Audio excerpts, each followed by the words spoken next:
Right. I think I will kick us off. So welcome, everybody. Welcome to this Use My Data event. How can the NHS benefit from our patient data and not be ripped off? I'm your chair for this webinar. I'm delighted to be. I'm Nicola Byrne. I'm National Data Guardian for Health and Adult Social Care, and I am still a practicing consultant psychiatrist in South London.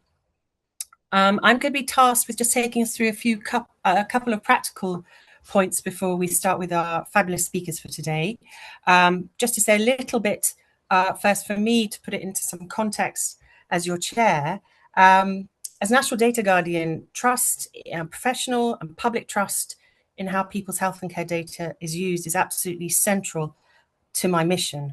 And this question of value of patient data and what value the NHS may receive back is absolutely central to that. We've got very strong empirical evidence that the public do want their data and expect their data to be used for public benefit, but only public benefit. Now, getting value back to the NHS the research tells us, is something the public think is important and is a benefit to get value back. But what does that actually mean? What does that look like? And another important thing to say about this value question is that the evidence suggests that people also care about the benefit coming back to the public and the NHS, even when their data is anonymized. And I think that's an important thing to bear in mind, because people, in my experience, care strongly about two things. One is the privacy and confidentiality of their data, but the second thing being around how it's used. And as I say, that holds true for even when data is anonymized, people care about it, and it matters to people that there is this benefit back. So that's how I sort of approach this as National Data Guardian. So I'm really interested to hear from our speakers today, and then getting on to our discussions and question and answers with yourselves as an audience. But the practical things I need to tell you. The first thing is around the spirit of this event. Use My Data, I know, are very keen on three things in particular to highlight: positive engagement, inclusivity, and accessibility. So on the positive engagement front, we expect and hope people aren't all going to agree, I know, and we shouldn't. So as Chris Carrigan has, I think, very well summed it up, it's a question of encouraging people objecting but not being objectionable. And I think that's important. When it comes to inclusivity, I'm just going to remind all our speakers, and indeed as delegates, we all want to avoid, if possible, any jargon and acronyms, trying to keep things plain English as possible. On the accessibility point, just to remind people that there are a live caption option that you can enable if you want. And also just to remind all speakers as well, if possible, if there's something visual on your slide, just to speak to that, what people are seeing for those that may have accessibility issues in terms of visual difficulties. And also to remind us all as speakers to say our names when we're talking, including in the panel later. When it comes to the second thing I need to cover for housekeeping is the tech. We're going to have polls at the beginning and end of this webinar, first one coming up very shortly. But also you can throughout ask questions via the question and answer button at the bottom of your Zoom toolbar. And you can also, and we'd encourage you to vote up questions that you're interested in that people have posted. And if you've got any problems at all during the webinar from the technical side of things, just drop a message in the chat box, and you can send through the Zoom Q&A functionality as well, I understand. Okay, so that's all the housekeeping done and dusted, I think. So we can start now with our first poll, which we're going to share with you. And I think that's going to come up on the screen. And this is a straightforward one. Just to tell us who we have in the audience, which sectors are you from? If you could choose the one that's most relevant to you, and also there's always other at the end, but if you could let us know who's in the audience, that would be really helpful.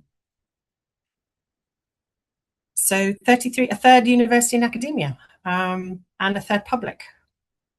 I think that's really exciting. I think that's it's going to be great having that balance, actually. I think that looks really interesting.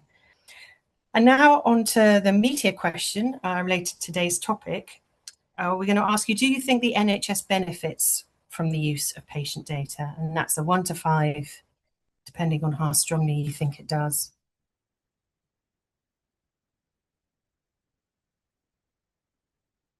And we will, spoiler alert, but we will repeat this question at the end, and it'll be interesting to see if any of our views have changed or shifted depending on the presentations and the conversations we'll have as an audience as well. But we've got a healthy minority of 15% only scoring 2, which I think is very important, and 27% scoring 3. So I think that's quite an interesting spectrum. And Georgina, because I've got a terrible memory, it'd be good actually if we try and remember that to speak to as a comparison later when we redo that question. Okay, well, I will now speedily hand across then to our first speaker, who is Rob Fletcher, that we're delighted to have with us from the University of Cambridge. Hello, everyone. It's a real pleasure to be here on behalf of the Cardiovascular Epidemiology Unit at the University of Cambridge. And great to see that so many of you are so positive in your outlook on the use of patient data. So I'll be presenting today on some of the work that we've been doing at the unit and in relation to understanding modern trends in understanding obesity using person-level electronic health records. So starting off with the main question, why obesity? Why is this such an important topic to understand? Well, it's no overstatement to say that obesity is one of the 21st century greatest public health challenges and is a major modifiable risk factor for premature morbidity and mortality.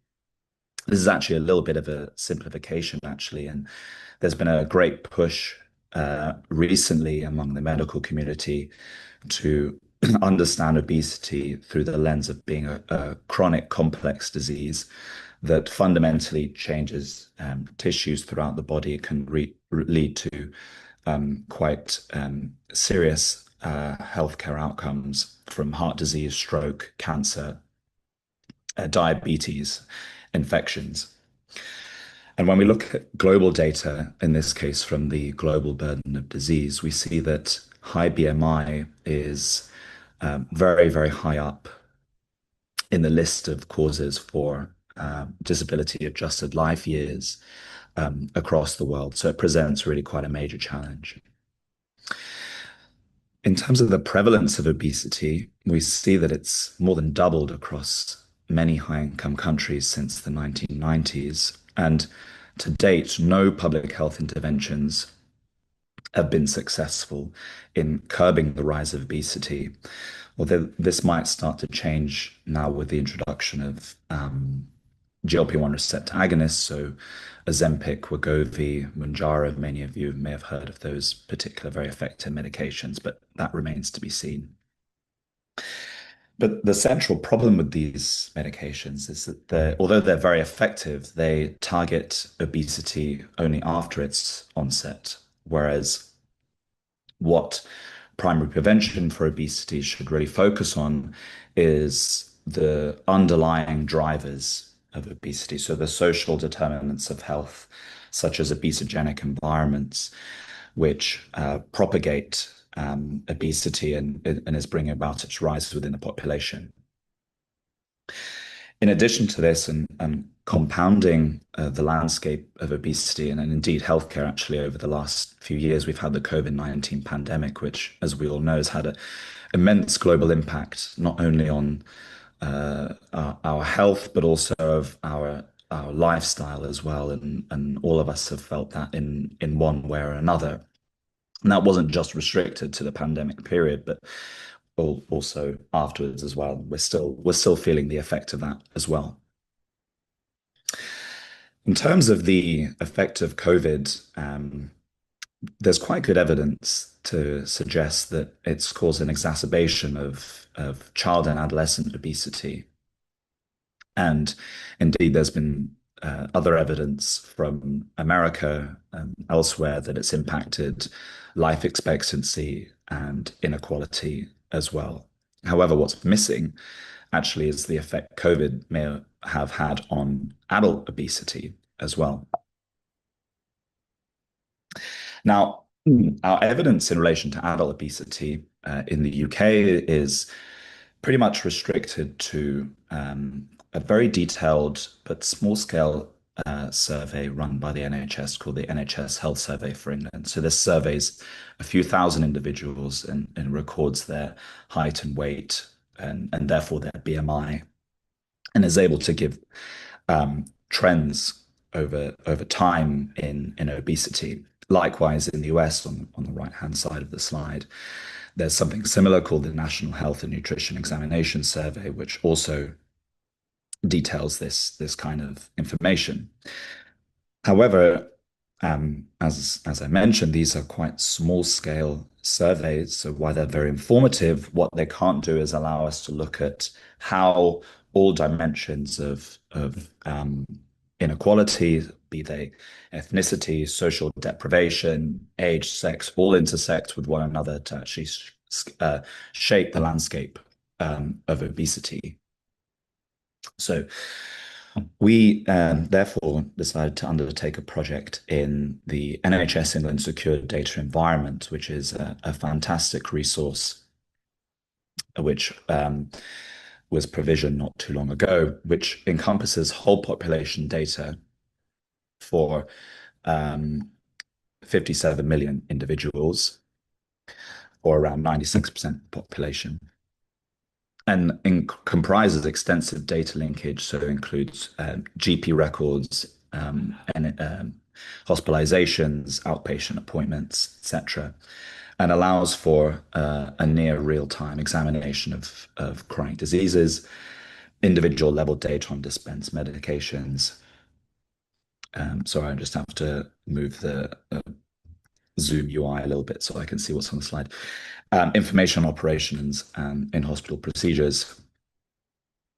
And importantly, this data was provisioned to understand the impact of COVID-19. So as mentioned before, COVID has had a really pronounced impact on health and understanding how this has affected the obesity landscape. So what this allowed us to do is to undertake a study looking at obesity within this particular setting using these data, where individuals will attend their GP and the GP will record whether or not they have a recording of BMI of 30 or above, which is the threshold for obesity. And over the study period, we included 55 million adults in England, of whom around 4.1 million had a first record of obesity by their general practitioner over that period. And we found that nearly a third of individuals by 2025 were affected by obesity using this metric, which coincidentally corresponds quite well to the estimates provided by the NHS Health Survey for England, but also the Global Burden of Disease study. And as part of this study, using patient records, we wanted to understand fundamentally two things. One is, how do new cases of obesity change both over time in response to the COVID-19 pandemic, and how does that change in different patient groups? And then also, how does the rate of new cases change in accordance to individuals' metrics of inequality or dimensions of inequality? So I realize there's a lot of information here on the slide, but essentially what these graphs are showing is the rate of new cases of obesity over time. We have the COVID-19 pandemic indicated with this blue column, followed by in the red columns, we have winter periods as well. So if we zoom in on overall trends, this is showing monthly rates of new obesity cases as recorded in individuals' primary care records. And we see that for both overall, so the graph on the left, but also in females and males, we have the pre-pandemic rate During the pandemic, this dropped off quite rapidly as access to healthcare was limited and then steadily recovered over this period. Now, if we focus on, I'm not sure if you're able to see my cursor here, but these numbers next to the plots, we see that the rate of change, the increase actually in the rates of new obesity cases was about 4% in the overall population, around 6% in females, and around 3% in males. So overall faster in women than in men. But as I said before, we have quite a big population size within these data. So we're able to look not just in females and males, but across other dimensions of inequalities. So across different age groups, across socioeconomic status quintile, and across ethnicity. And we see that overall patterns that the rates of obesity are considerably higher in people with a lower economic deprivation and across certain ethnicities. So, for instance, females of Black ethnicity as well. Now, what we also saw that was quite alarming is that the rate of increase in new obesity cases was most pronounced among young people, so individuals in their 20s and 30s, actually, in the overall population, individuals of childbearing age. And as I'll touch on later on, this has actually quite major implications potentially on perpetuating cycles of health inequality. So not only are we interested in looking at trends over time, but also general patterns of these rates of new obesity cases over the entire study period. Again, there's a lot of graphs here, but essentially what these are showing is how new obesity is diagnosed and how this varies, by age, by ethnicity, and by socioeconomic status. And we see that across ethnicities, the patterns are actually quite different. So, for instance, in the overall population, there's about 35% increase in the incidence or the rate of new cases in those that are most deprived relative to those that are least deprived. Whereas this increase in individuals of Asian and Asian British ethnicity, whereas it's much narrower in individuals of Black British, Caribbean, or African ethnicity.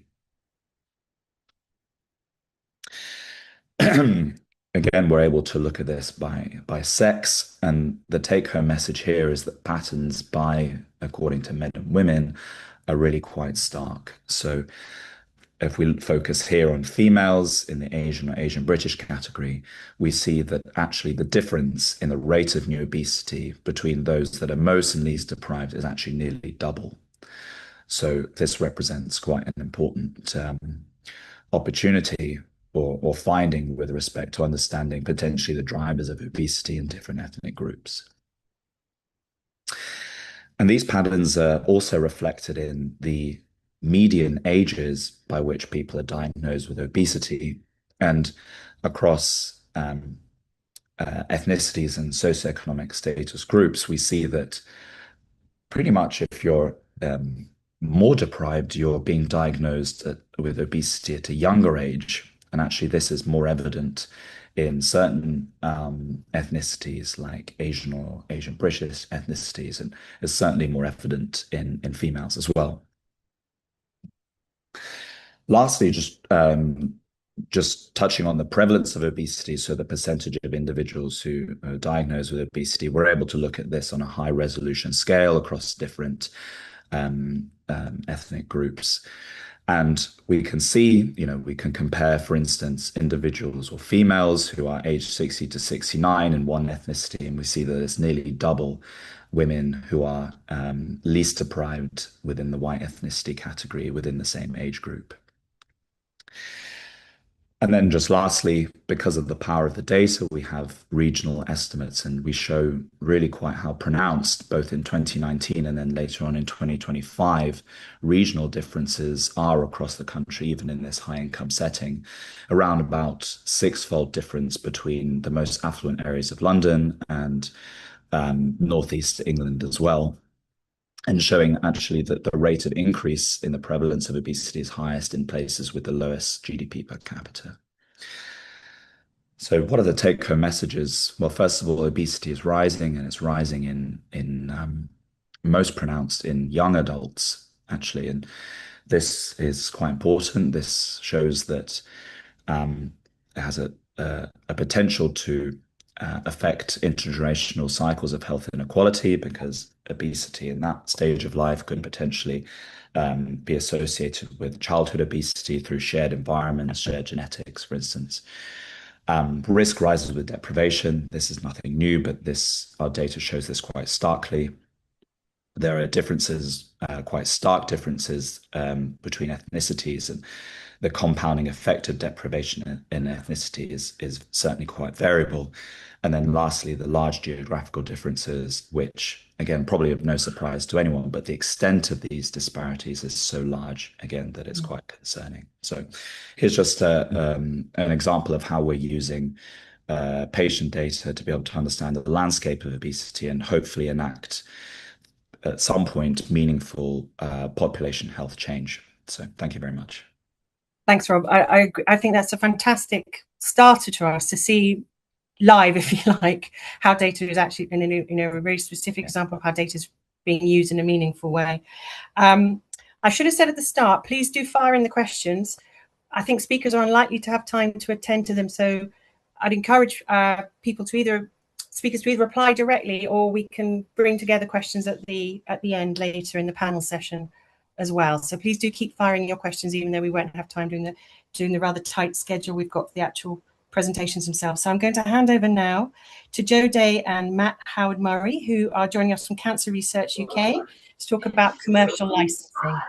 And I think we've got a bit of background noise there, but yes. So over to Joe. Thank you. Yeah, that's me. I'm at a conference and trying to do this in the background, so hopefully it will be okay. I will share my screen and share our slides. So yeah, perfect, great. So yeah, as Nicholas said, I'll be doing this with my colleague Matt Howard-Murray, who's the public involvement lead. I actually sit within Cancer Research Horizons, which is CRUK's tech transfer organisation responsible for the commercialisation and translation of CRUK funded research. So basically focused on trying to get the discoveries that are made by our researchers into patients and the public via commercial interactions. I'm just going to talk to you today a little bit about how we approach commercial access to patient data. So I guess the first thing to do is to really kind of iterate what the role of companies is in this process. So CRUK funds a huge amount of research, and they're coming out of a large number of kind of ideas and discoveries, but the actual process to get these to patients is long, it's very expensive, it's very complicated, and it needs a certain level of expertise and infrastructure to be able to achieve that. So that's what the role of the companies play. They are able to make these sizable investments to progress these technologies and make them accessible for patients. And they're also able to provide a real detailed expertise in converting an initial idea, initial early stage project into something that can actually really work as an intervention for patients in the clinic. So that's why we want to interact with companies, and that's the role that Cancer Research Horizons plays for CRUK. How does that relate to data? So data obviously is an incredibly valuable resource, and it becomes even more valuable now in the time of AI. But we are very aware of the variety of different ways it can be used. And these are just a few examples that we come across when we're interacting with companies and researchers around how data is being used by commercial organizations. So the first one is one which you probably are all familiar with: training and validation of these AI tools. So companies of AI tools are being developed to help kind of identify lesions on breast mammograms. They're being developed to help discover new biomarkers and targets to help stratify patients and to identify new potential therapeutic opportunities. But they need data to feed into this, and that's kind of what we want to do, provide that data for them. But also importantly, we actually need data sets to validate how well these AI tools are performing these tasks. So we're trying to develop and work with our research community to create data sets that are representative of the UK population that can be used to assess whether these tools are actually working in the population and therefore are safe to be used in the clinic. Another element of how data is being used is really around personalized medicine. So we've got like a clear understanding of that we need to make diseases are incredibly complicated, and we need to make these very specific, our treatments, so they are specific to the patient and the particular form of disease that they have. And data is absolutely integral to being able to do that. Getting access to genomic data, getting access to how the patients responding to treatments and things like that really helps to inform how patients are treated, and it can ensure that they're getting the right drug at the right time in their treatment. And hopefully that will really significantly increase the impact and the outcomes for those patients. Importantly as well, particularly in oncology, we are constantly looking for new ways to target these diseases, and these data sets that are being created at the moment that are real detailed resolution are incredibly valuable and incredibly helpful for being able to do that. We are really able to look at these diseases at a level which has not been able to be done before, and really pick out the proteins, the genes that are playing roles in the development of cancer, and really target it in different ways. So data sets are being accessed by companies to try and understand how disease is progressing, and understand the sort of vulnerabilities that exist within that disease. Then finally, on the kind of at the kind of clinical side of things, there's a lot of use of data to help inform how we deliver patient care. So the NHS has huge portfolios of data sets which can actually help researchers and companies understand how we can perform, how we can deliver care more effectively. And the presentation from Cambridge just now was a real good example of that. Just understanding the burden of disease and how and where that affects people most, and how to therefore deploy resources is really important. So that's kind of our understanding of what companies want from the data, but how do we ensure that these partnerships are safe, secure, and transparent, and are making sure that the companies are accessing the data for the right purposes? And that we're really concerned with that at Cancer Research UK. We're very aware that the data that we're working with is being given to our researchers by patients, and we want to make the most of that. So what we're trying to do is, we've developed, with consultation with patients, the public, and academic community, we've developed a set of guiding principles to govern how we enter into data partnerships. There are a number of different factors that we take account to here. So the first one is transparency and accountability. All of our projects that are commercial access to for data are around a very specific defined purpose, which the company has to describe in detail during the application process. So they are working with our researchers to actually submit a detailed response, and that access request is reviewed by a panel which includes patients. So companies are only accessing data for projects that have been approved by patients in our community. Additionally, when they are accessing that data, those descriptions have to be put onto our website. We have a deal registry that basically describes at a non-confidential level, so it's okay for commercial organizations, how those companies are using the data and what the potential outputs of that would be. We also are very focused on data security and management. So all of the companies have to provide detailed information about how they will handle the data, what they are using it for. And we will make sure that detailed due diligence is done to ensure that these are safe, secure companies with a long track record of safely managing patient data before we give them access to it. Additionally, CRUK are an academic research organisation, and we are very keen to ensure that any of our commercial interactions don't impact our ability to continue to perform that really important underlying academic research. So all of our interactions around data absolutely do not prohibit our researchers from continuing to use that data set and continuing to develop academic insights that can then be fed into various other impactful discoveries.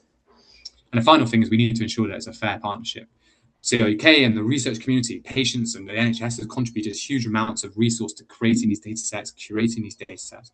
So when companies are accessing and extracting value and creating products, there needs to be a fair return back to Cancer Research UK, the NHS, the research organisations that created that data.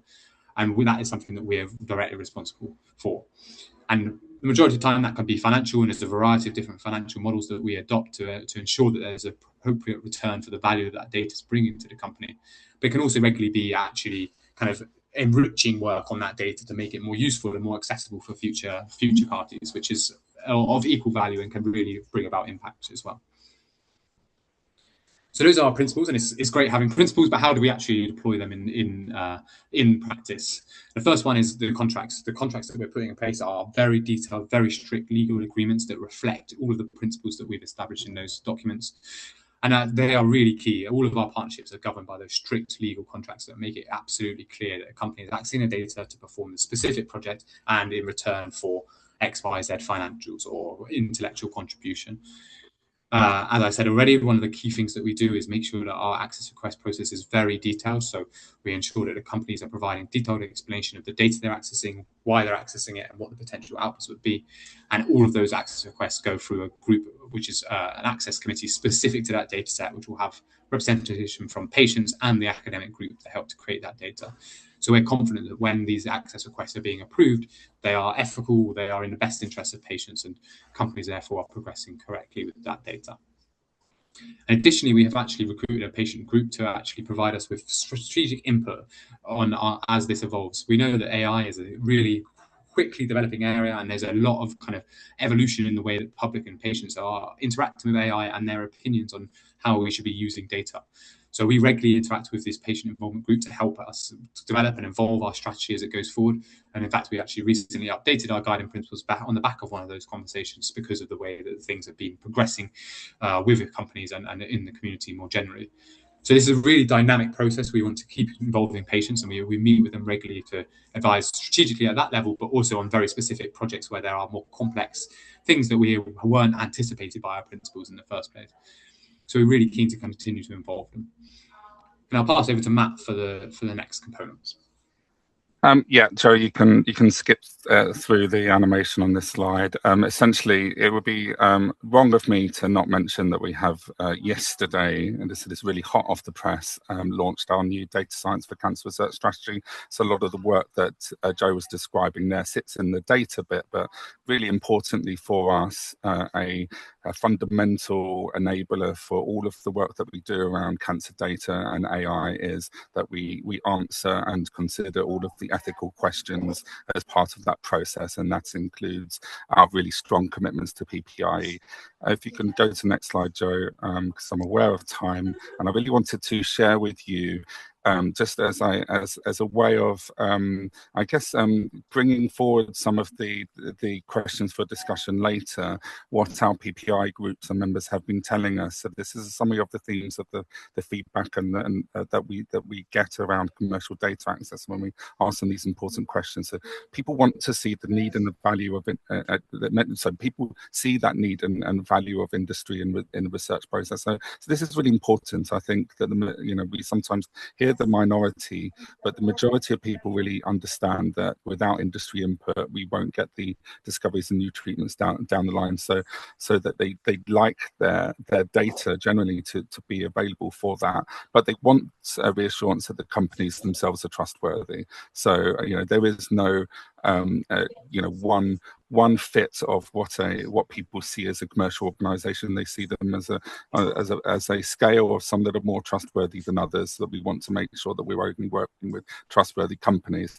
They want that reassurance that the data will be used for the public good, rather than has the potential to be against them. So insurance companies always come up for some reason, but it's important we hear that is a real life risk that people see, that their data might be sold to insurance companies and then hike up the cost of premiums. So that comes up, that's the sort of story that we need to be really acting upon. They want to see safeguards there that protect the security of their data, and importantly, and we hear this from Use My Data all of the time, that they want to see people do what they say that they will do with the data.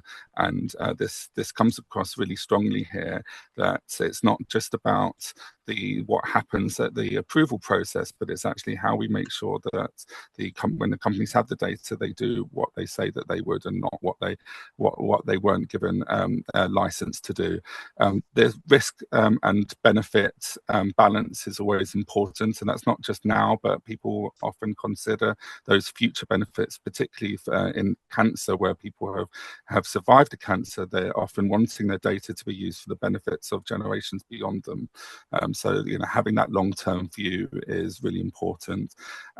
Transparency in commercial data access is probably even more important than other aspects of data. We hear it loud and consistently that we need to have more positive case studies about how commercial organizations are using data for good.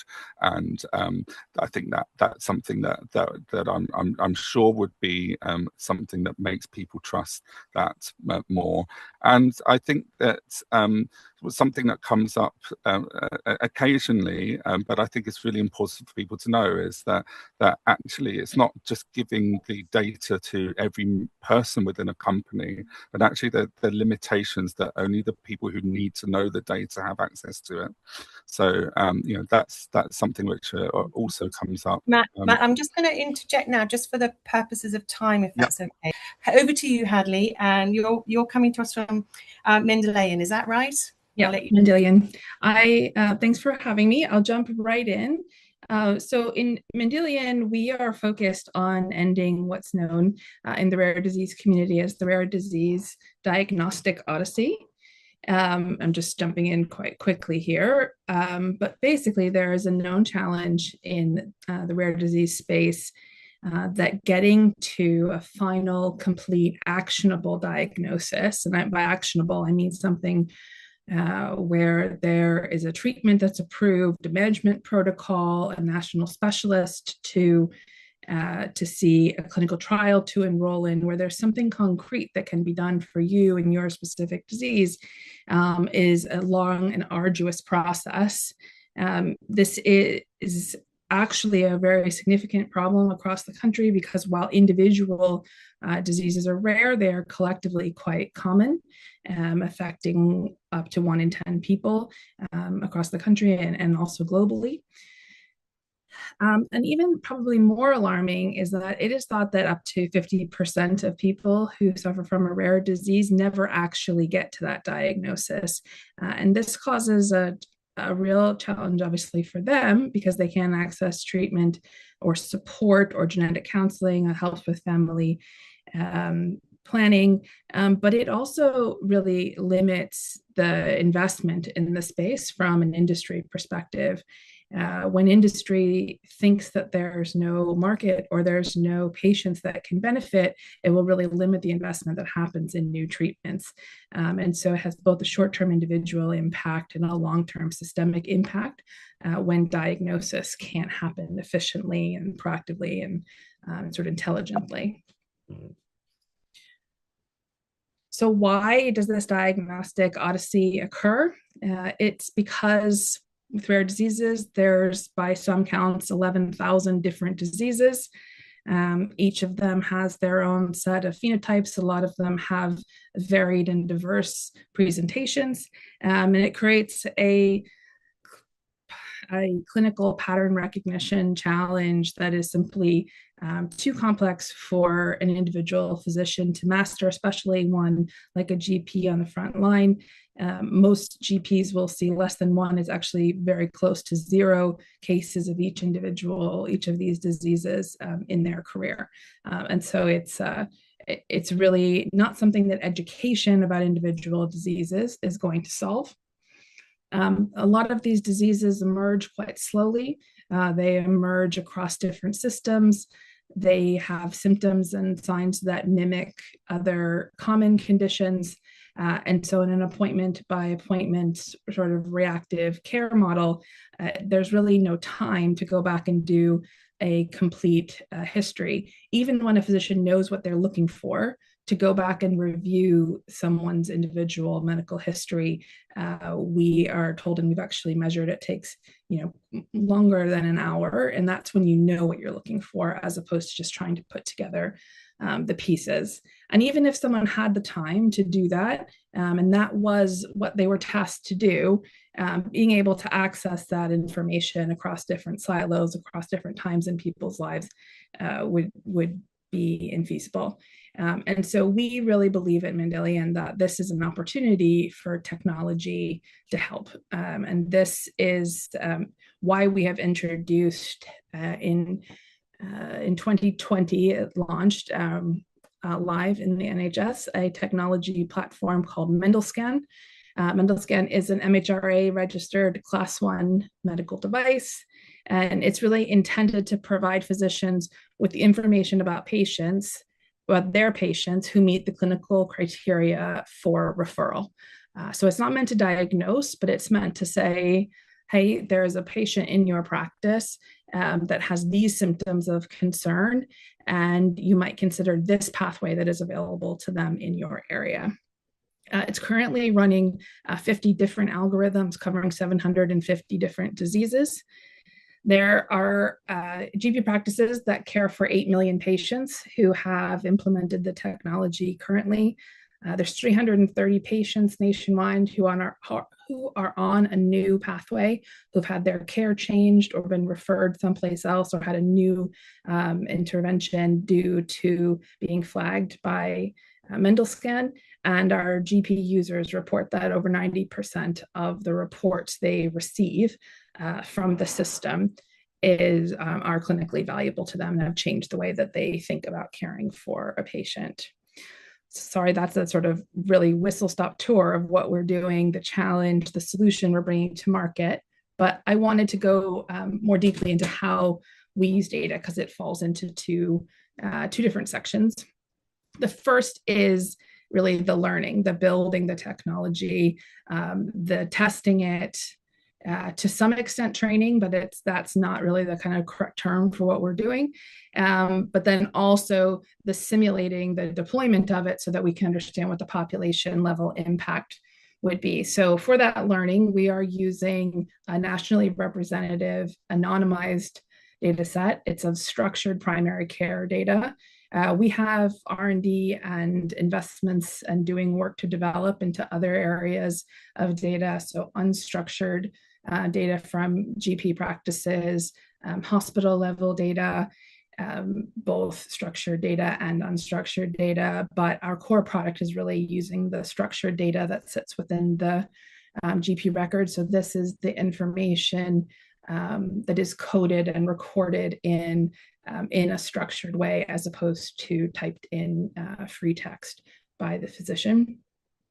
And what we're doing with that data is we're really trying to understand what patient journeys look like across time. Are there specific clinical predictors that correlate to a diagnosis or that add up to the type of scenario where that patient should be seeing sort of a hyper specialist in this area? We're trying to quantify the time between that symptom onset and when that referral is happening, if it is ever happening. And we're trying to understand the barriers to testing and the mistriggers that are happening in primary care so that we can figure out at what point is it appropriate for technology to intervene. And the goal with all of this analysis is to build a case finding tool that's engineered to recognize the varying manifestations of different rare diseases and all of the distinct clinical phenotypes, and ensure that we can be more precise and be more prioritized in specialist referrals. And we're often not speaking about a general referral to secondary care, but we're talking about referral to one of 2 or 3 national services that focus on a specific disease. Once we've done that learning about an individual disease, our learnings are added to the platform, registration is updated, and that's where it comes to part 2 of how we use data. And I think this would be quite different than maybe where a lot of the other discussions will happen that focus on research utilization. So our first part is around research. This part is around how does the NHS benefit from patient data for clinical care. So once a technology has been built, once something has been validated, how can data be fed into it in a live way, or can be accessed live so that it can actually benefit real patients? So here our current processes involve using pseudonymized data from practices or whatever the appropriate legal entity is, because a lot of practices have aggregated well above the individual practice level. And again, we're only using the structured data here. It's pseudonymized and can be re-identified only by the GP at the point of reviewing the output of the tool. The software processes that data and information is returned back to the GP so that they can make a clinical decision based on reviewing the patient's entire record. So looking through notes and clinic letters and other data that doesn't exist in the structured part of the record. And here the objective is that this is a scalable, efficient second read to look for those clinical patterns that are not easily spotted by humans, and to make sure that those patients are able to get to the right place at the right time. I thought it might be interesting to this group just to talk about the funding, because this is sort of representing the commercial part of the conversation. So our funding comes from Innovate UK. We also receive funding directly from the Genomic Medicines Service, part of the NHS, but that's the group that actually funds us and the pharmaceutical industry. And because of, as we've explored this space over time and found that while we can receive funding, one of the pieces of the chain that was broken was the actual people who are providing the access and doing the patient care, and often undertaking somewhat of an administrative burden to use this technology because they think it is valuable.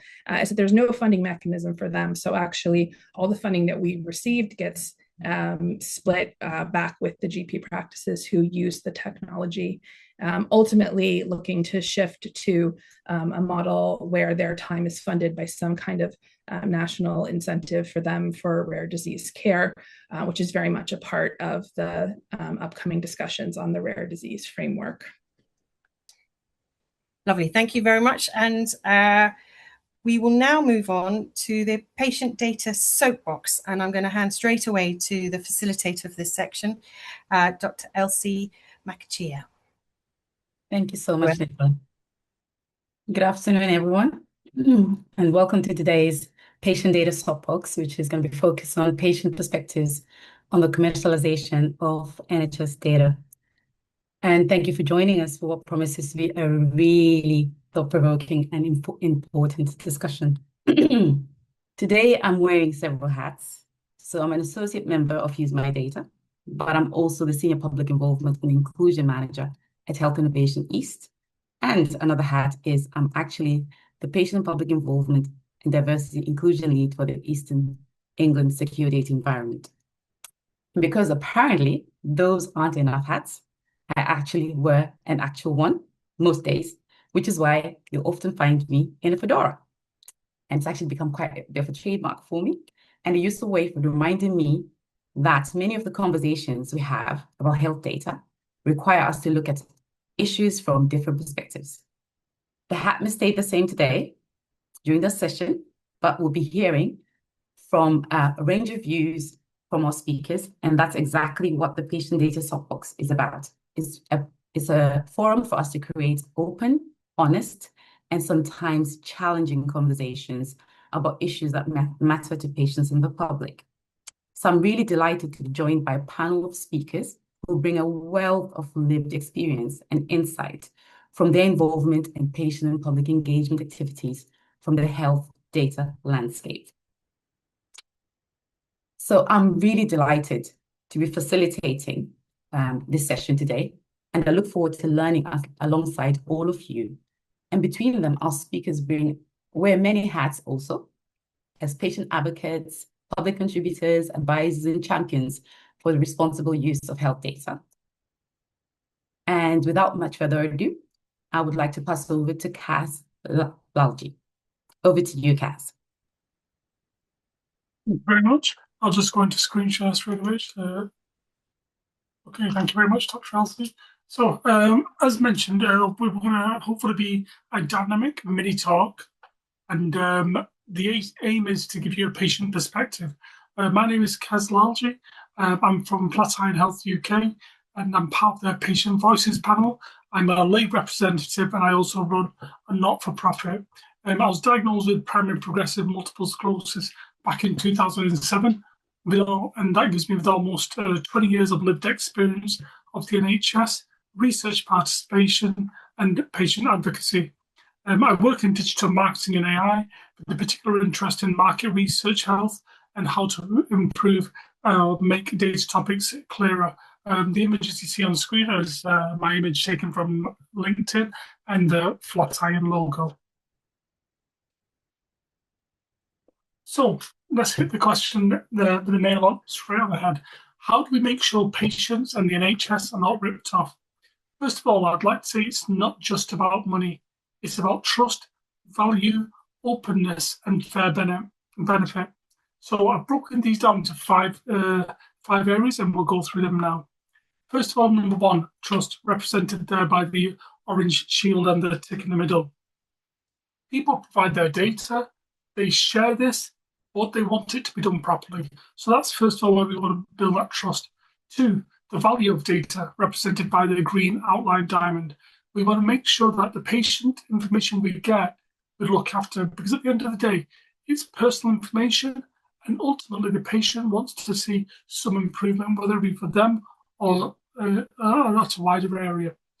Three, the exchange represented there by the two blue arrows going in the opposite direction. So we get the patient data, this is provided to the NHS, and then it's given to respective third parties. But this is where we want to see that give and take. We don't want to just see one-way traffic, there has to be that give and take. Four, transparency, represented by the violet or purple shaking hands. So in terms of transparency, we want to be clear, because when you're clear about something, it'll feed trust. When you have the trust, it shows that you're being fair, and people want to see fairness. A good example of this was from several years ago, a company we all may have heard of, Netflix. They decided to reach out to all the subscribers they had that were paying them but not using the service. You might think that's a strange thing for a company floated on the stock market to do. Really, normally you'd think they'd just keep taking the money, but Netflix didn't want to do this. They sent out an email to all these people and said, if you're not using the service, we were happy to stop collecting the money, but here's some ideas that you can look at, or programs you can look at. We'll do a poll very shortly, and you can let me know what you think happened to Netflix subscribers overall as a result of this. Did they go up, did they go down, or did they stay the same? And five, fair value. At the end of the day, we want to see a real benefit. We want to see things making a difference. We want to see better access to technology or medicine or something else. And then you want to see the organizations, the charities, the researchers, the pharmaceuticals and other companies that are going to help. And this is where Flatiron Health UK comes in. We can really liaise with companies to make sure that there is that fair value. And finally, patient data can do enormous good, but people need to feel that the benefit comes back to patients, the NHS, or the wider public. And that's pretty much it. Thank you very much. Before I hand back completely, I'm going to go 1980s style, and my glamorous assistant has already put up the soapbox poll. So, as a result, what do you think happened to Netflix subscribers overall? Do you think they, as a result of what I mentioned, do you think they went up, down, or stayed the same? And I think you've got another 8 seconds to vote on that. So, get your votes in quickly.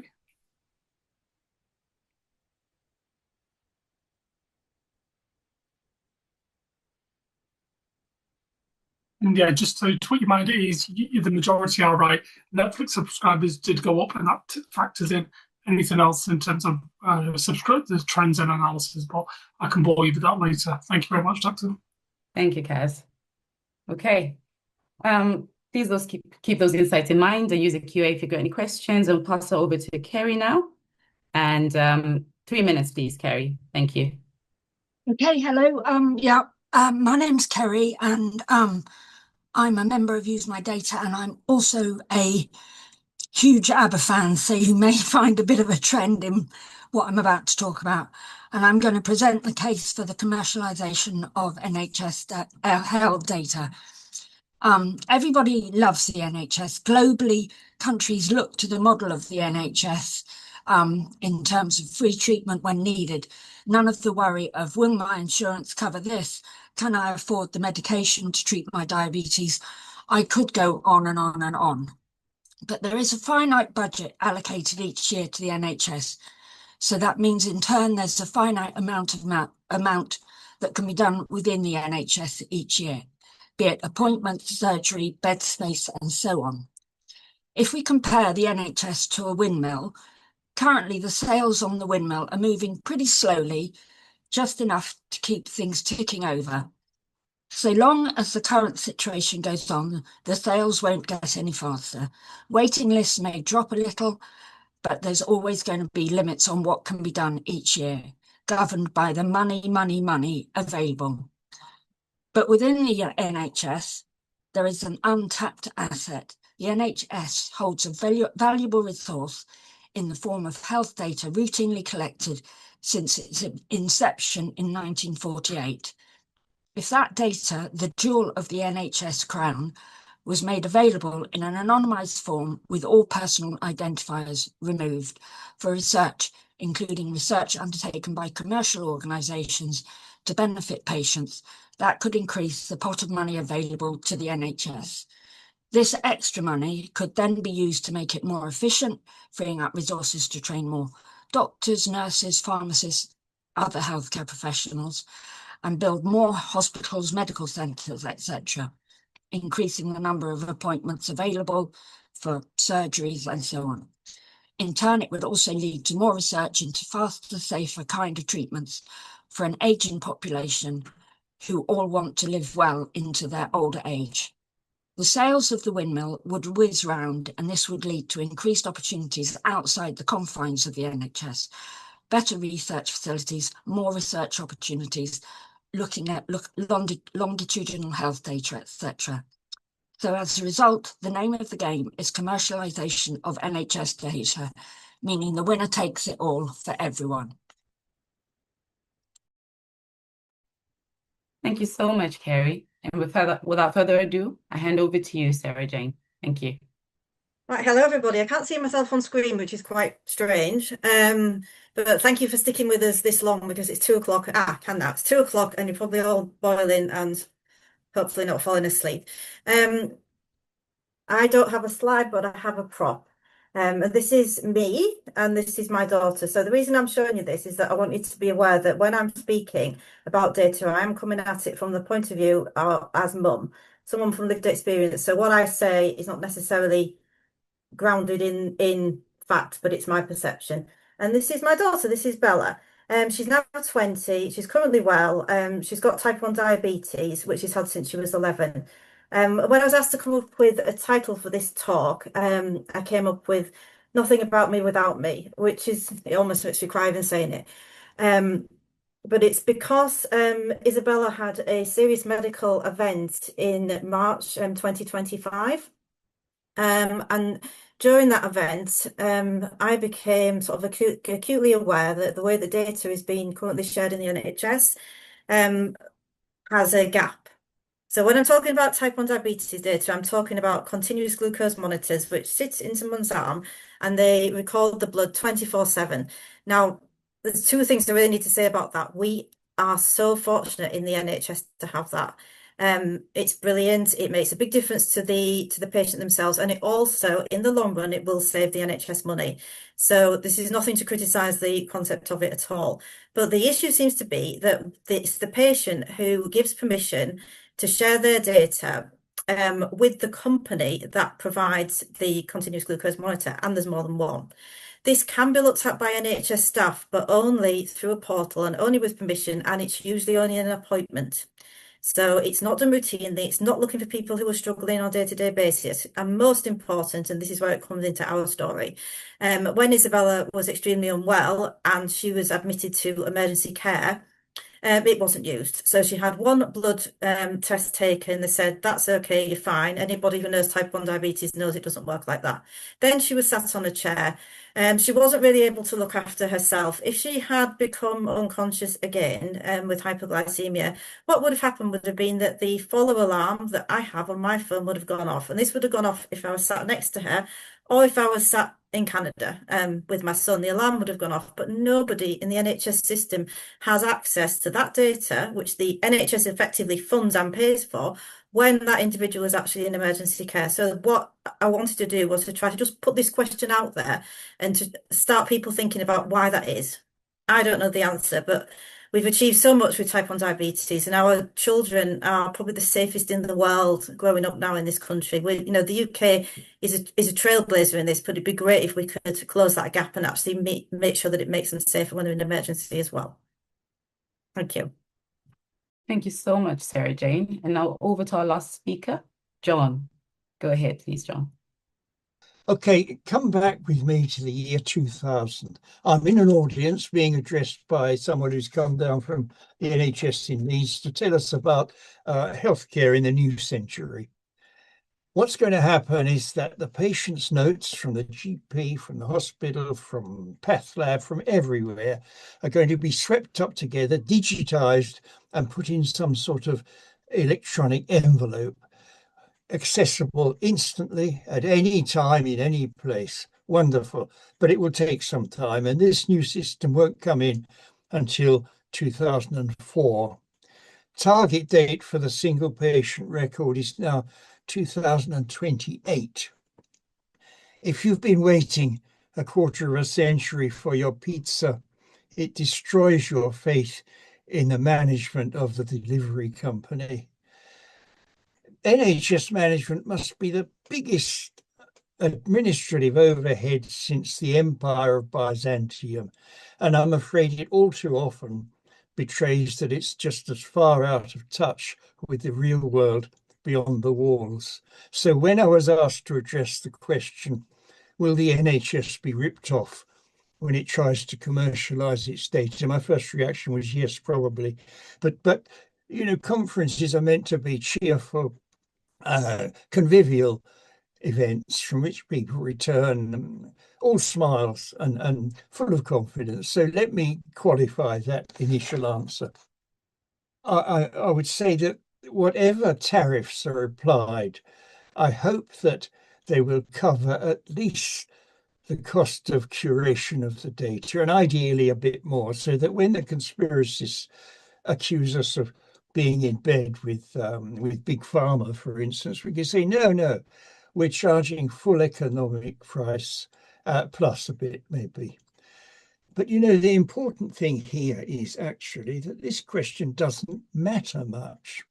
Because if you analyze the system closely and carefully, if you do what they say in the detective stories, you know, follow the money, you find it pursues a complicated course in and out of ownerships, including taxation. But you persevere, and at the end of the day, you find that it's essentially a circular path. Yes, we're arguing over a zero-sum game. So let the accountants quibble and twitter. That's what they do. What we should be concentrating on is the objective that has real world importance.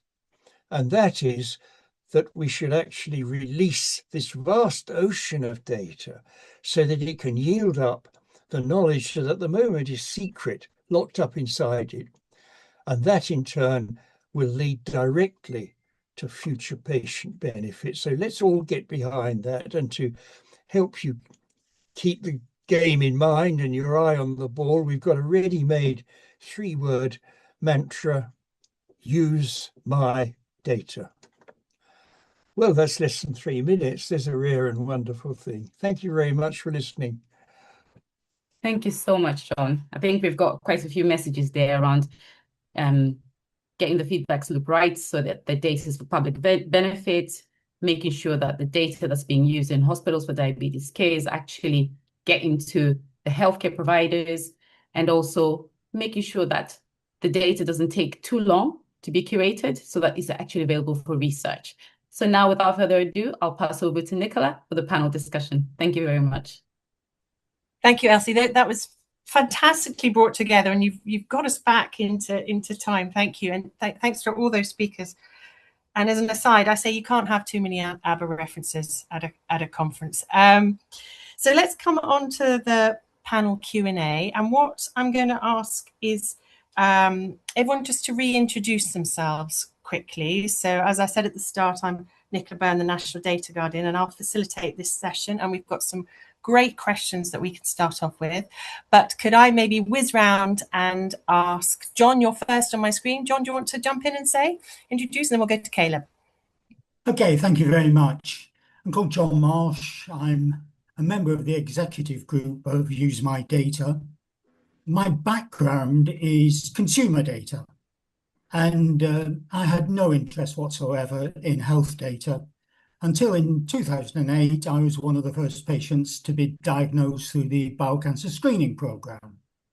Now, as I said, I'm a member of the executive group of Use My Data, and I'm very committed, a bit like John Walsh has just described, to the responsible use of patient data to drive forward world health, to improve the effectiveness and efficiency of the NHS, and to benefit the UK taxpayer, who in turn, in John's circle, goes on and funds the NHS to collect even more data and provide better outcomes for patients.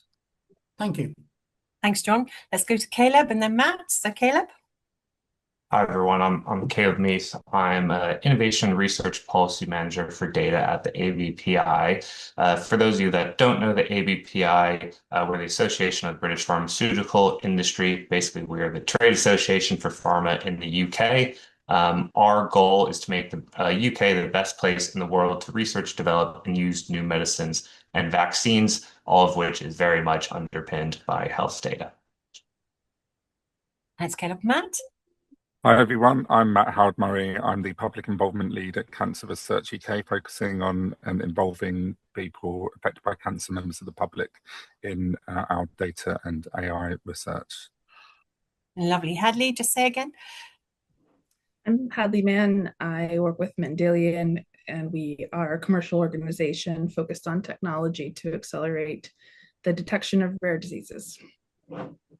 Lynn and then Gary. Hi everyone, I'm Lynn Morris. I'm the Chief Operating Officer for the BHF Data Science Centre within HDR UK, and we support researchers to carry out data-driven cardiovascular research. I thought we might, and I've noticed it's been upvoted to the start. Sorry, Gary, come in. I had to say. That's all right. Apologies. Afternoon all. Gary Coleman from NHS England. Worked in the NHS for 30 plus years, so I was probably at the same conference or heard the same speech that John mentioned earlier in the year 2000, and I've been dealing in data access for about 20 years. Thanks, Nicola. Thanks, Gary. And in fact, this first question you might be one of the people this would best come to. I've looked at what's been upvoted, and I know Rob isn't on this panel, but I thought it was an interesting, if you like, sort of factual clarification question to put things into a bit of context about. Or Rob might want to take it indeed, but what can be done inside secure data environments, inside the NHS England data environment, that you couldn't do before? Just to sort of update us on what's now possible before we get into the value questions. And it might be, Rob, that you want to just come in directly and answer that, as it was our highest question vote.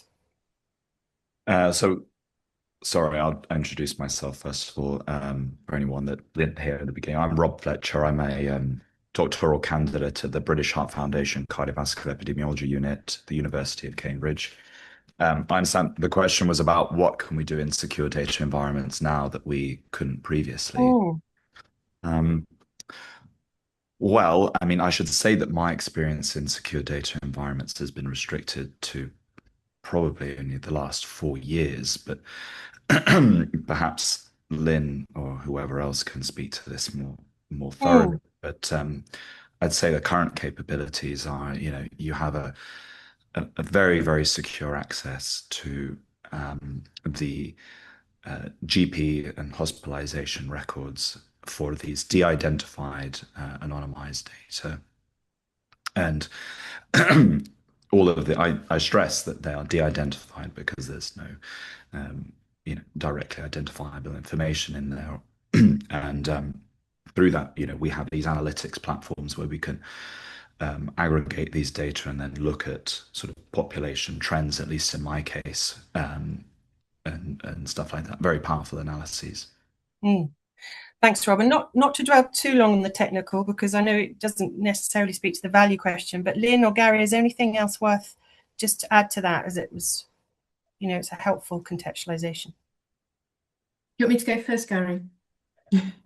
Just to say, so just building on what Rob said, it's enabled the NHS to be able to link quite a lot of different data that they hadn't done before. So things with hospital information, as well as deaths, as well as medication data. So you can start to actually get a better picture across the population, and actually that counteracts sometimes missing data or data that's maybe collected in one data set and not another. So you can link all of that together. It's allowed collaboration across different teams, because the researchers go into that secure environment that sits within the NHS, and actually they can work across organisations on a particular project, which makes it a lot easier because the data is not being sent out.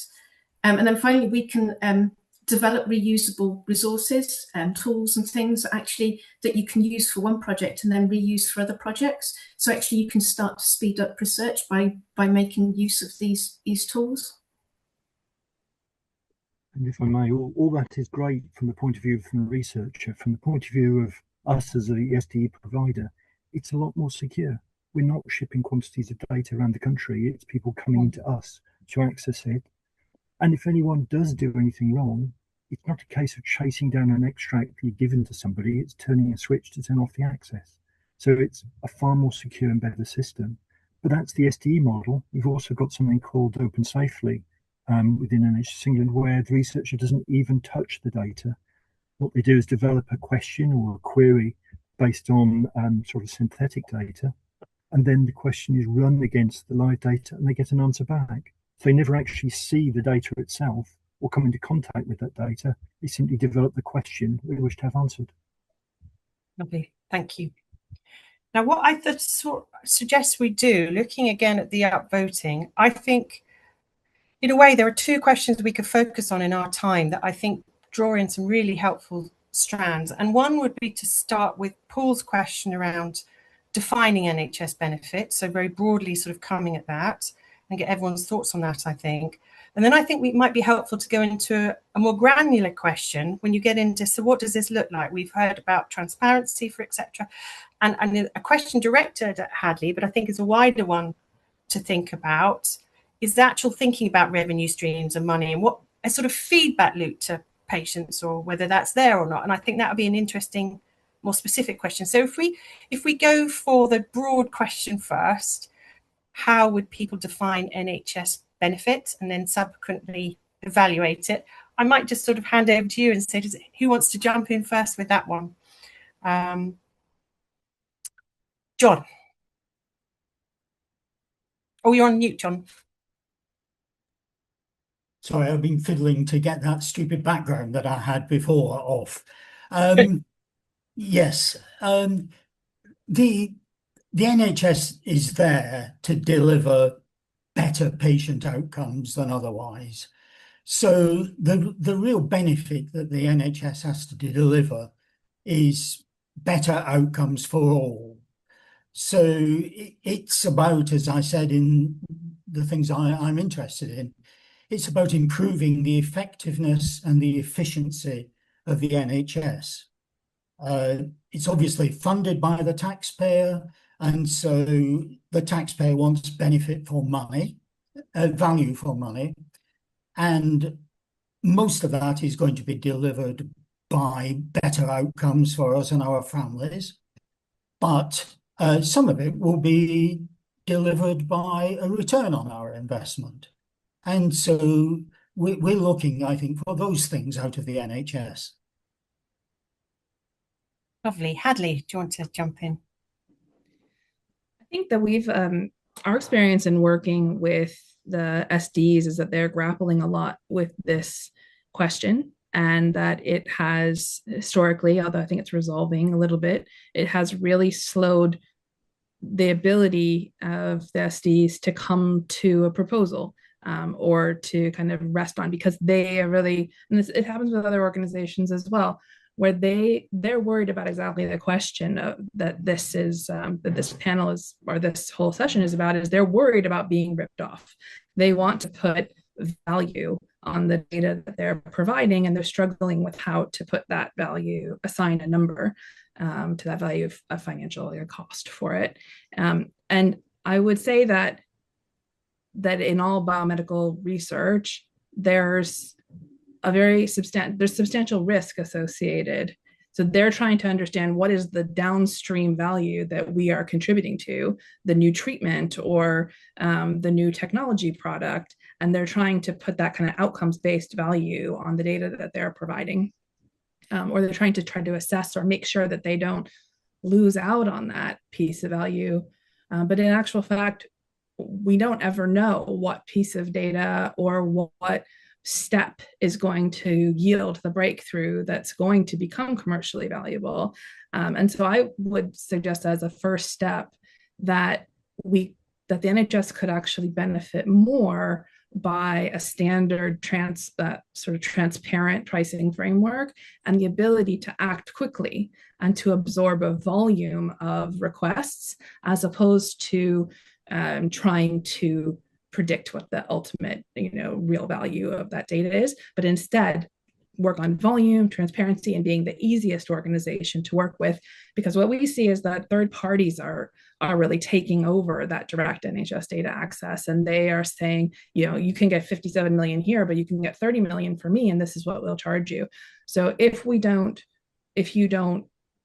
can't go quickly within the NHS, there are other channels, and I would hate to see the value get steered into third parties because we're trying to capture additional unknown value on the data. I hope that makes sense.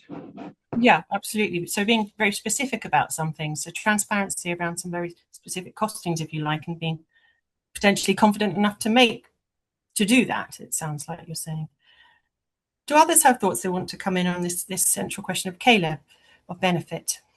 Yeah, thanks, Nicola. And I think that John and Hadley have really well spoken to the kind of different aspects of benefit. On the kind of financial side of things, I think there are sometimes a little bit of misconceptions about what that actually means in practice. This might be kind of jumping ahead of the question we're going to speak to later. But for example, a headline I saw recently was that NHS data is worth 15 billion pounds. And the sort of average person might sort of read that and think, okay, well, 15 billion pounds, we should be charging companies, 15 billion pounds to access NHS data.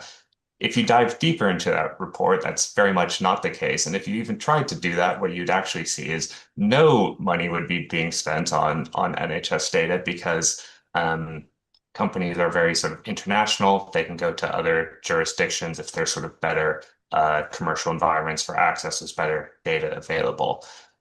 What that 15 billion pounds is really speaking to is kind of the wider potential benefit of there being access to data. So for example, if you can sort of reduce the amount of GP appointments by 1%, when there's 400 million GP appointments, that's really valuable. If you can create a new sort of drug which means people can stay in work or something like that, that's really valuable. That's where by far the most value from NHS data is going to come from.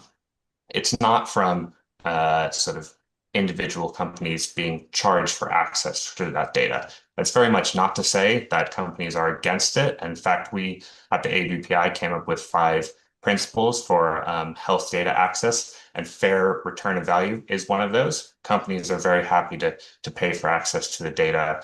They're used to doing it for clinical trials with lots of different data providers in the ecosystem. But if we look quite narrowly at the sort of pounds and pence, we'll potentially lose the much wider sort of financial benefit that NHS health data might enable.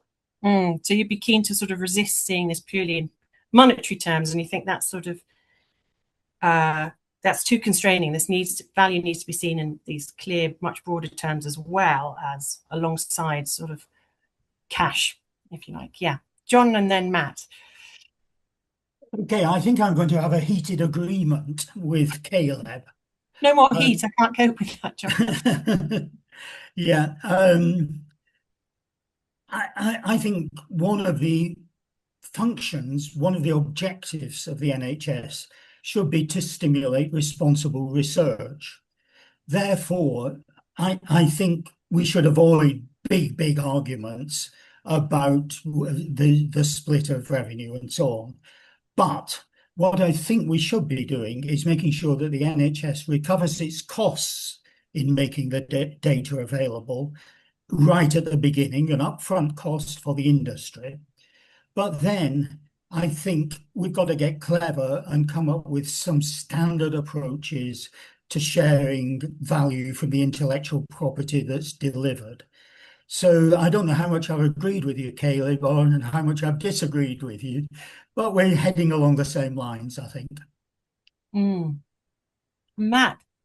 Yeah, John's just mentioned what I was going to mention, which is that the benefit to the NHS is sometimes going to be direct, sometimes it's going to be indirect, and I think we think about the NHS as ours. I think there's a very much a sense in the UK as patients and the public, as taxpayers, that it's ours. So we think about it in those terms. But this question will have direct benefits to the NHS now, but in the future. So those sort of intermediate and long-term benefits can be identified up front, even if they're going to be hard to measure up front. And I think having a fair return model that provides future financial security to the NHS will make that NHS better for everyone, and it all comes down to the communication of this out to patients and public, that the NHS benefiting is going to mean the patients and the public benefiting, and I think we've always got to be smarter with those comms. Lynn. Yeah, it's very much to agree with what's been said before, and Caleb mentioned about how you generate that benefit, not necessarily just through monetary terms. And I guess we've done a lot of work with academics, but if you even just look at Rob's work, where you can identify and stratify where some of those issues might be within a particular condition, that actually you can start to identify where you might need to target those resources. So again, it's thinking from what Caleb was saying, if you reduce the number of GP appointments, but actually if you can work out where to target your resources effectively, that also provides benefit both for the NHS and the patient. Yes, and I'm delighted to see Gary's hand up, because I was actually going to bring you in, Gary, from an NHS England perspective. I mean, just to say, obviously you want to cover it as well, but I think this question of fair return, I mean, we've heard very clearly that value shouldn't just be thought about in terms of money, but just to think about the money for a moment, I'm wondering if we're a bit coy in the NHS talking about that. And I want, in charging, etc. I wonder what your thoughts are on that. And obviously you have others that you want to share as well, Gary. Yeah, just to say in terms of the benefits, I can cheat a little bit. So we have to release data from NHS England for the benefit of health and social care.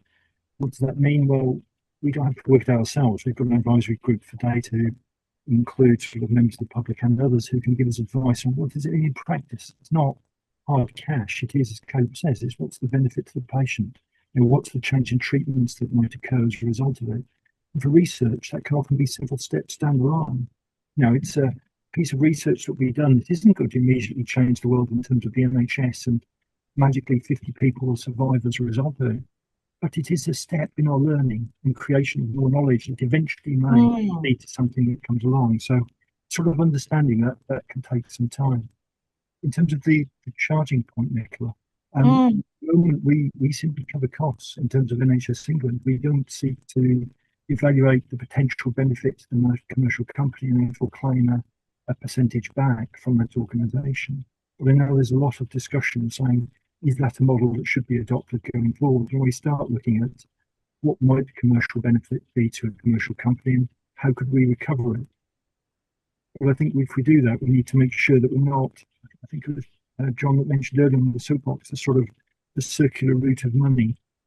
And that we charge more, therefore Lynn needs to go and get more money from a funder who probably ultimately gets it from government, who will therefore not give it to the NHS. And all we're doing is circularly changing the model rather than actually saying, what's the benefit? How are we gaining beyond the sort of zero-sum game? How are we gaining for the whole of the NHS? What's the improvement for healthcare as a result?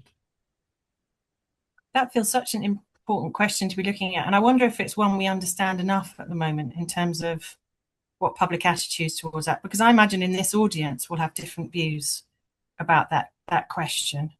And I just wonder if it's something where there's a role to do some more sort of public evaluation and dialogue work to look at very specific issues around that and what people's views are.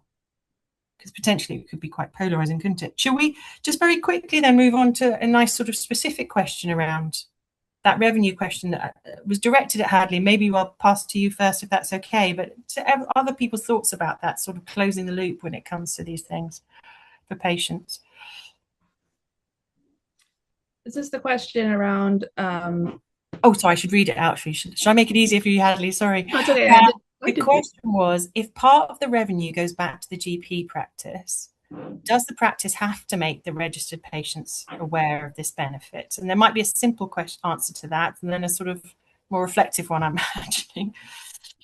I mean, the way that it works is that we are funding their time, and that is disclosed publicly through the pharma companies disclosing that funding has gone to a healthcare provider, and so it's not, I think, required for the GP practice to disclose the funding. However, the project and the use of the program, of the technology, is absolutely required that they notify patients, and we make a number of recommendations about how they do it, although it's ultimately up to them to notify their patients. I think that the way some of this has been set up through GP practice historically, maybe before there was as much attention on the value of the data, and then also when data just flowed out and into research, there was maybe this is something that can be compensated for. But when data starts to turn into clinical decision support that then come back into practice, and then someone wants to use them, then we have a whole other set of funding mechanisms that we need to talk about. So I think maybe it's a bit outside the scope of this, outside of this panel, but I think we're really focused on research here, but there's this, when you actually want to see some of that patient value and you actually want to drive some of those outcomes with the data, how does the NHS benefit from that? Because it is actually all centered on how the data is set up within the system. I mean, fundamentally, I thought that question was interesting because it's getting to the heart of questions around transparency and what effective transparency means, isn't it? Caleb? I think that absolutely there should be transparency around sort of what's being bought, what's the spend. But I think the way the commercial environment is set up often is not conducive to that. So, for example, you have so many different data providers in the UK, and they'll all have their own kind of unique, different set of kind of commercial processes they'll go through, and they're all a little bit different. They're all for different amounts. They're all kind of different populations. And so if you want to kind of just report that kind of quite cleanly and neatly in a way that's actually digestible to the public, it's quite difficult because you can't just kind of automatically set it up. So it's quite confusing to the patients and the public. It's also confusing to the researchers and the potential users as well. So for example, if you are, say, a researcher that wants to do a study in the UK, but you're coming from France and you've heard, hey, UK data is this amazing asset. We want to use it for our research. And then you try and do that, and you're presented with about 15 plus different contracts with different kind of NHS providers. They all want you to provide slightly different information. The amounts are a little bit different. It's unclear why one's charging more than the other.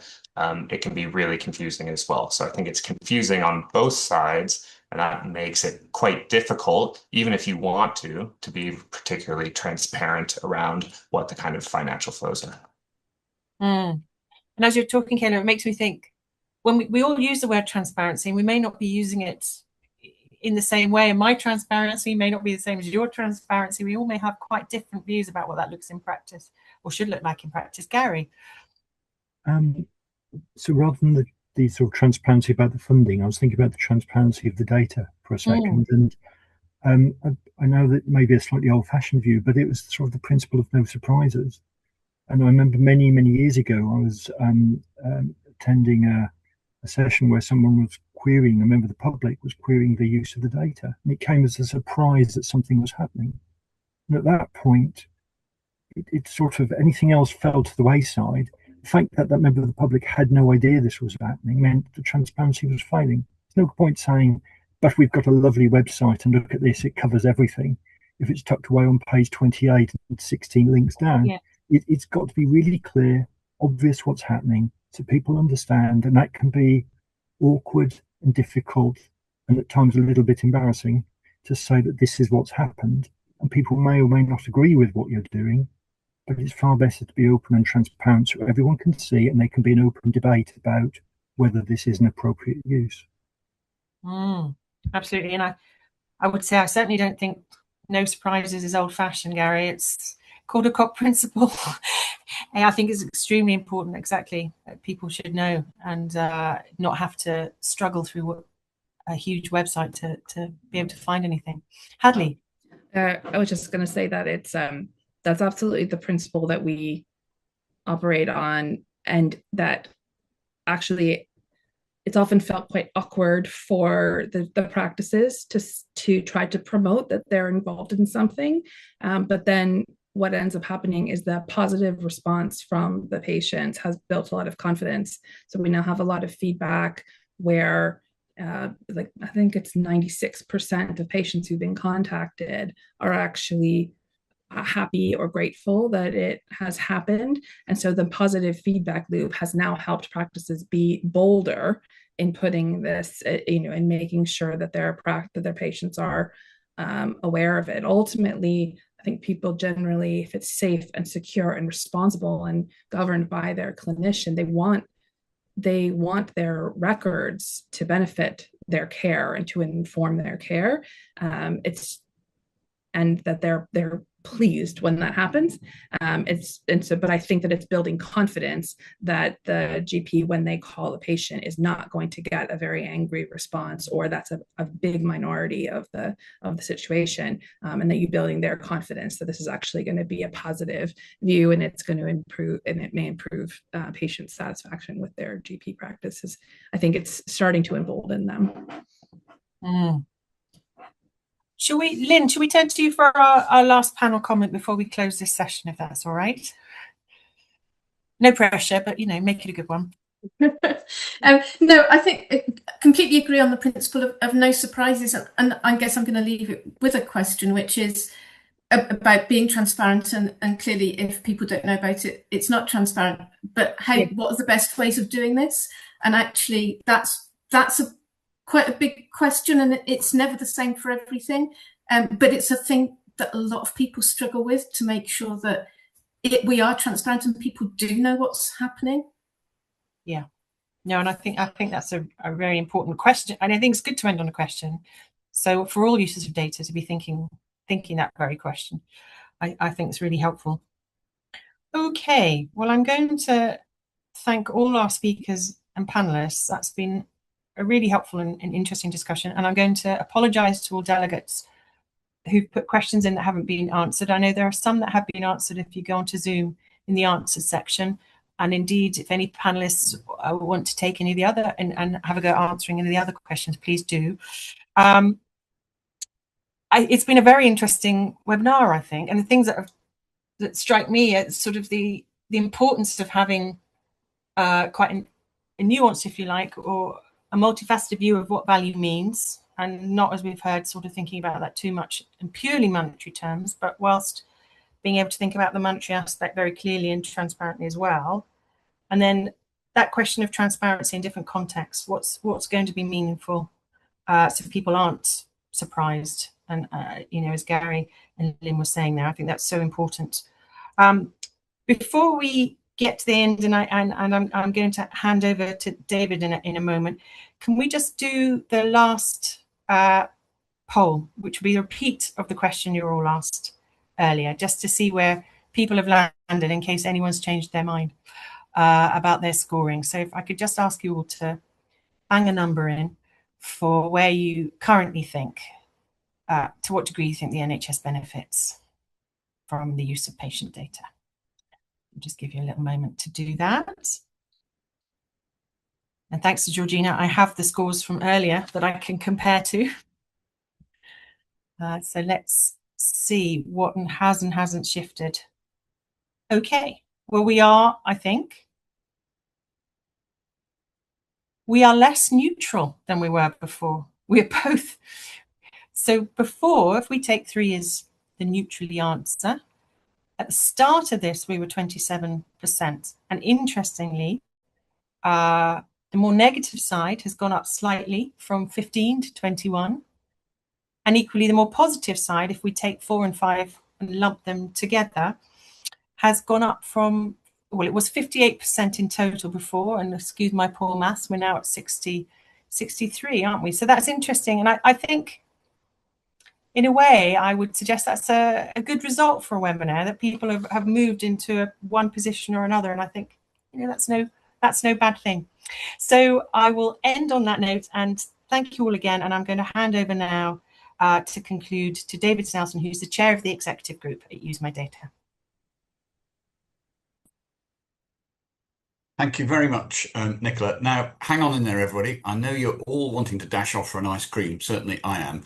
But if you leave now, you'll miss a couple of announcements that I was going to make, things you probably don't know at the moment. But before I do that, I must say thank you, first of all, to the sponsors. Even an event like this, of course, costs money to put on. And if it wasn't for our sponsors, East of England Secure Data Environment, Flatiron Health, Health Data Research UK and LifeArc, then we wouldn't have been able to do this. So thanks to the sponsors. And thanks in particular for the speakers and the facilitators. They did a great job. I hope you agree. And it wouldn't have been anything without them. But I also want to say a thank you to the Use My Data team, both the Secretariat, who did a lot of the work to put this together, but also our members. And I hope you've noticed that, of course, the members have been a big part of this. But the convening power that I think we have, I mean, where else, referring back to this morning, would you have seen the Chief Executive of Health Data Research Service and somebody from Med Confidential agreeing on at least one point? And I think that's an extremely important convening thing that we can do in Use My Data. If any of you on here are not members, then please do join us. It doesn't cost anything to become a member. For a patient member, it might cost you a bit more if you are an associate member. I mentioned money earlier. We do need to find more support, and we're working on that. And here's a quick thank you to Cancer Research UK, who give us support at the moment. Now, a couple of things next year. Well, this year's Patient Data Day online, I'd like to credit the executive group with real foresight that there was going to be a heat wave, and so we fixed it online so that you wouldn't have to travel in a heat wave. But actually, we're not that clever. It's because we didn't really have the resource to do anything else.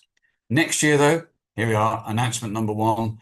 We do want to put on a national Patient Data Day again, like the one in Leeds. And if you came to the one in Leeds, you would have felt the buzz around like that. And we want to recreate that next year. If you've got ideas about next year's Patient Data Day, then the email address, which was just up on the screen, please send us an email, ideas by the 24th of July. Thank you. Last thing, this morning you heard us talking about the single patient record, and John Walsh, who's been waiting like a number of people for over a quarter of a century for it. We are going to have a fairly big public webinar event in September on the subject of single patient record on the 30th of September. More information to come out in the newsletter. That's it. That's the 2 announcements. You can now rush off and get your ice cream. Thank you very, very much for attending, and to everyone who helped make it happen. Thank you.